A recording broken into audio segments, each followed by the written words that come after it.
All right, ladies and gentle frogs, here we are for the finals of our eighth Oath of the Gatewatch draft. Um, I lost the die roll the first two games, so I didn't really have this choice. I almost want to take the draw here, and I think I'm gonna do that. I have enough low drops that I'm not that concerned about getting run over, and the extra card is definitely going to be helpful. Um, Most of the time in this format, I think it's correct to play, but I may regret going on the draw against what's probably going to end up being a white-red deck. Um, there was a lot of good white that went, so I'm a little concerned, but our draw is quite good. 2 into 3 with some excellent draw spells and late game cards, so, you know, um, could be just fine. Dampening Pulse was a great draw there, too.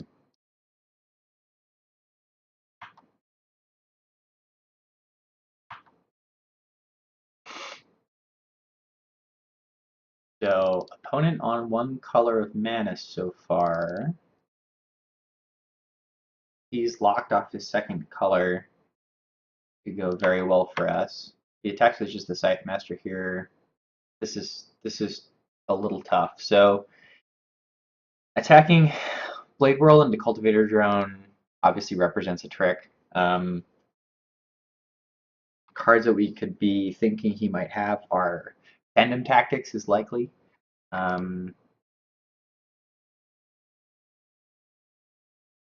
I mean, he could have Gideon's Reproach, have Searing Light. He has Tandem Tactics, it goes to 4 toughness, so I don't really gain anything from double blocking. Hmm.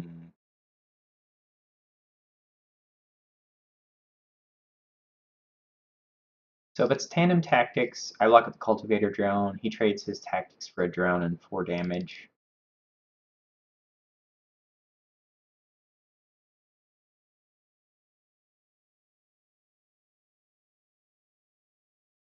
If I block the Blinding Drone, yeah, I'll just block this way. I think he probably has something, but this doesn't force him to use that something, so he may play another creature. That's fine. And then maybe we hit a land and can play our Dampening Pulse, which makes the next attack much less threatening.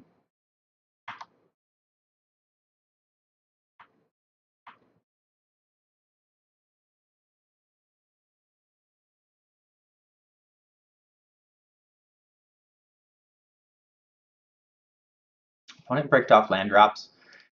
So, I mean, the main thing we just want to do here is just make sure that we don't let our opponent leverage these early creatures into some kind of blowout. I think it's likely that he has Tandem Tactics. I'm just going to block like this and take the 4.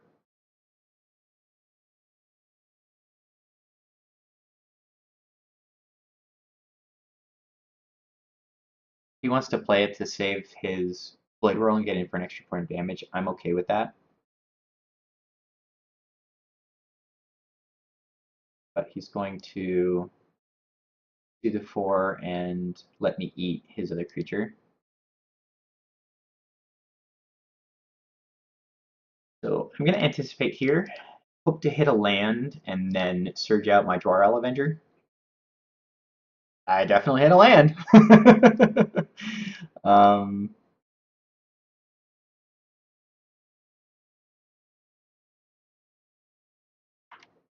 so now, still not really in the mood to attack here. I mean, there's part of me that says I should be pressuring my opponent's life total here, but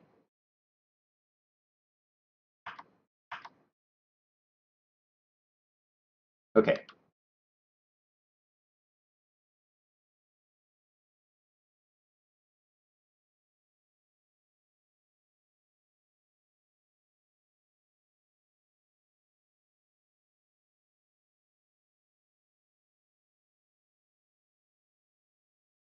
I'm gonna block like that, minimize the chances of getting blown out. I'm really not too concerned about my life total here.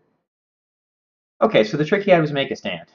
So, that's a lot like tandem tactics insofar as it would, pump his creatures and let him, kind of blow me out a little bit there.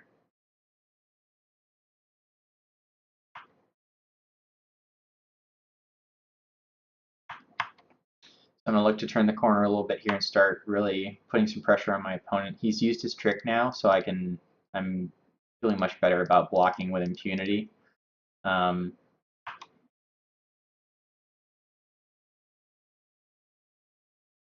With him stuck on lands, I don't think there's a way I lose this game, honestly, unless I make a really bad block and get blown up by another trick, but I think we're probably in real good shape here. So, I cast my Deep Fathom Skulker, crush my opponent for 6 damage, and draw 2 cards. That should basically be that. If he has a Gideon's Reproach or something, that's fine. Yeah, opponent scoops it up. So, opponent stuck on lands, had a bunch of early drop white aggressive creatures, but, just didn't have lands to get there. A little unfortunate for him or her, but I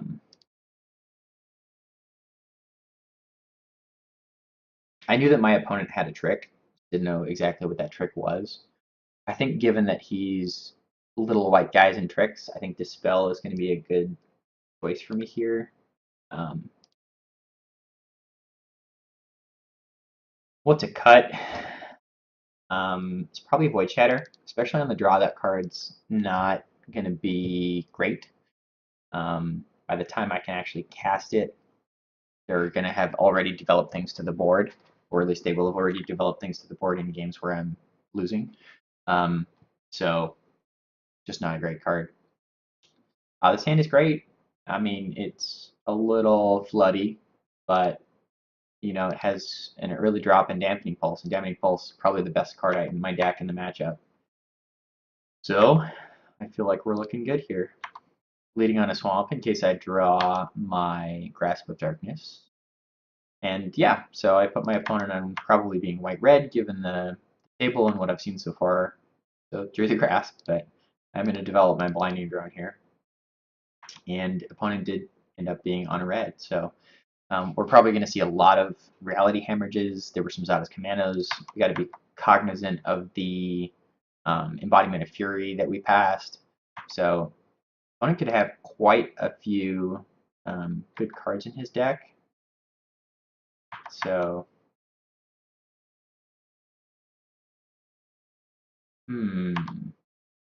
Searing Light is mostly fine.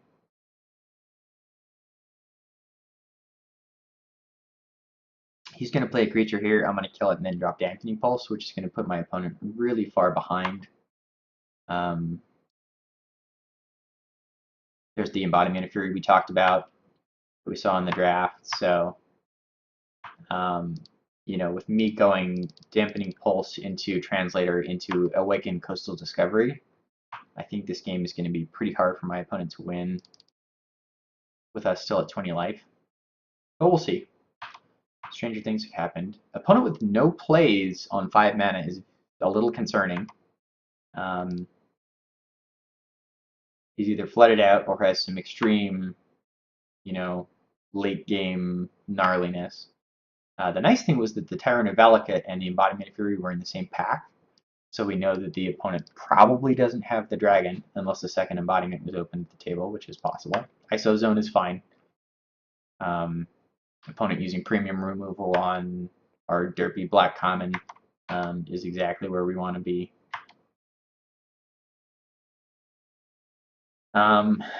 You always want to try to get Awaken onto an untapped land, but in this case we're just going to run it out because we don't have another good play and want to use my mana efficiently.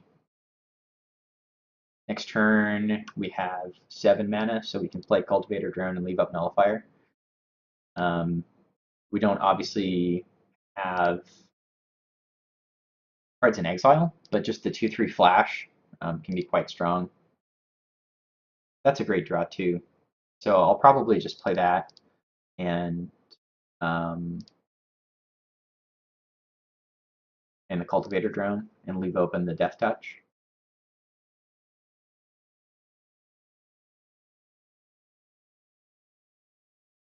Start getting in here.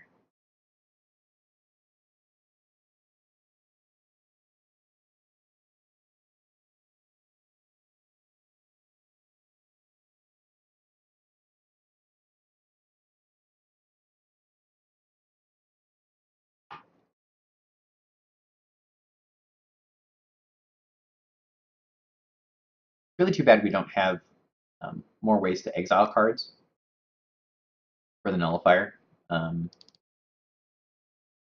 You know, example, if we had 2 cards in exile right now and could sit on this for the rest of the game, and it would be very, very hard to lose that game. As it is, he could play something like Limbala or you know, Awakened Planar Outburst and hose us here, but you know, what are you gonna do? Opponent seems to be a little bit flooded. Second ISO zone is not great for us, but not the end of the world. He's probably gonna hit the land here. Maybe the Cultivator Drone. Oh, he can hit the Dampening Pulse. I'd be tempted to do that if I were my opponent. He definitely has decisions to make. I mean, his board doesn't beat the 4/4, but I don't think his deck beats the Dampening Pulse. So it is almost certainly correct for my opponent to take the Dampening Pulse there. But he's probably thinking that he's feeling like he's not winning this even with taking the Dampening Pulse. And unfortunately for him, I think he's right.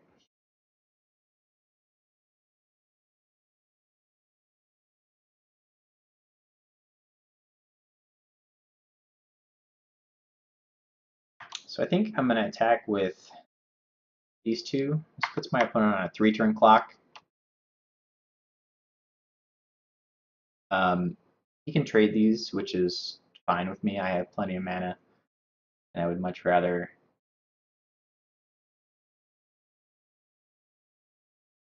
make a stand. So I'm going to exile the Scythe Master in response, but he can't eat my 4/4. This Blade War will be able to eat my Cultivator Drone, but at that point we've gone 2 for 2, and I still have my 4/4. So I think that's a good result for me, given that my opponent is Hellbent, and I can flash in my flyer on his end step and still represent, you know, that 3-turn clock that we talked about last turn, but obviously being a 2-turn clock now.